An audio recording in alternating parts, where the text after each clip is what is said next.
The news came back to back. First, China adopted the first counter-terrorism law in its history, allowing its soldiers to fight overseas. Then China announced it had created 3 new military bodies as part of reforms to modernize its military. A strong and modern ground force, a rocket force, and a strategic support force. China said this would improve its fighting capacity. The military reform comes as China has become more assertive in pressing its claim to territory in East China Sea and South China Sea.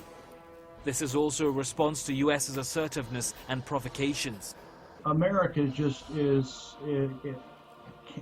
is just not able to deal with a powerful and effective China right now, and I think they just feel like that after 30 years of basically kind of keeping their heads down after Mao Zedong's death, that because of the moral authority that Xi Jinping has, because of the respect that he has of the people and of the military, that now it is time. They've got the guy in office and at the head of the Chinese Military Commission that can really bring the Chinese military into the 21st century. Richard Falk, a former UN investigator, said that the West has given reasons for China to make these moves. He said the West is creating conditions in the Middle East and Asia that could produce a wider war. Add to that the reckless confrontation with Russia along its borders, reinforcement weapons deployments in several NATO countries, and finally US's belligerent approach to China with respect to the disputed islands. It is no surprise that China has decided to show itself in this manner.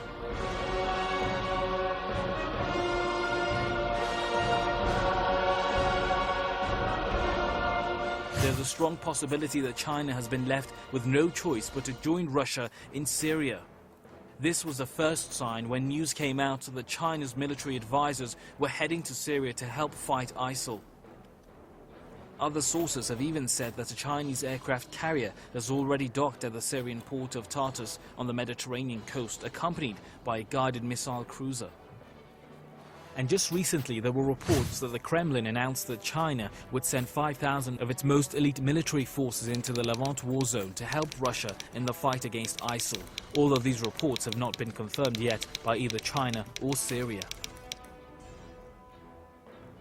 The balance of power with the Russians, the Iranians, and the Chinese working together against the United States and NATO and Turkey and ISIL. Of course, we all know that ISIL is just an American NATO invention and funded by Saudi Arabia and Qatar and some of the other countries. So it would be an unbelievable event if this were to happen.